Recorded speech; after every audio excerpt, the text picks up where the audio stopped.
Hello po sa inyong lahat. Magandang araw. Ngayong topic naman natin ngayon ay tungkol sa mga video na ire-recommend ko sa inyong lahat.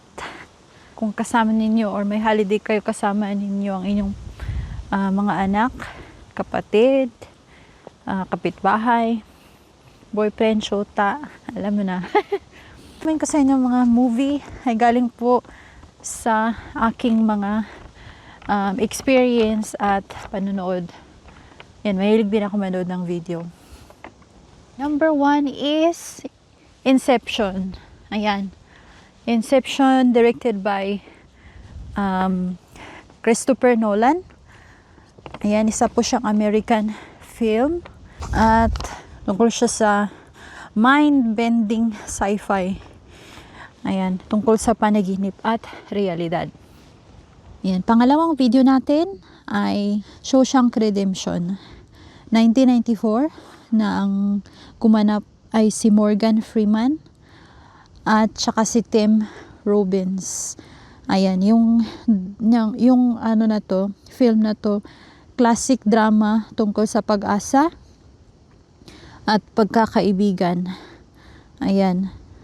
Yung pangatlo naman na may recommend ko sa inyo ay gumanap na si Matthew McConaughey at ang title ay Interstellar.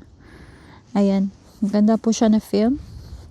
Tungkol din po siya na sci-fi din, tsaka emotional na space exploration na talagang matatouch kayo.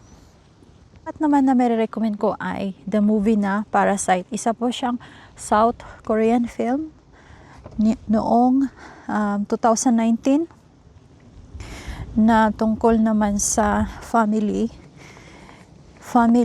na nakatira sa ilalim ng ibang bahay.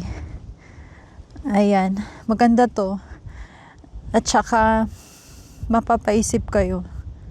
Number 5 ay The Dark Knight 2008 na isa siyang superhero film based on DC Comics na Batman Begins 2005 movie.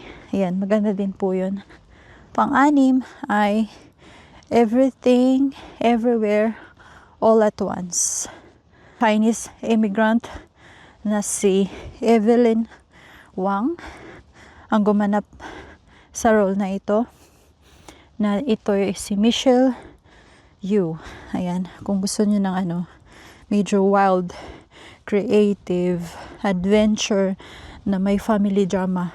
8, Forrest Gump na film 1994 na based din sa novel ni Winston Groom noong 1986. Ayan na, gumanap ay si Tom Hanks. Number 9 ay The Social Network. Ayan, 2010.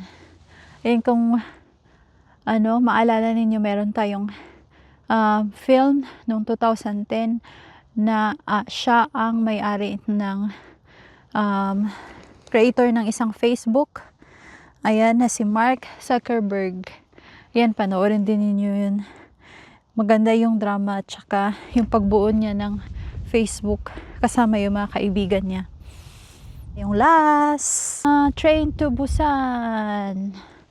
Ayan, maganda yung Train to Busan 2016 na Gong Yoo, yung idol ko na nasa Squid Game. Ayan, panoorin din nyo yun, maganda siya. At saka, hindi lang kayo tatakutin. Matakot kayo talaga. So, yun lang i-recommend ko sa inyo na movie. Ayan. Magandang panoorin. Ayan. Ayan. Ayan. Maraming salamat sa inyong pakikinig at mahangin po dito. Ayan yung mga kotse. At see you ulit sa susunod.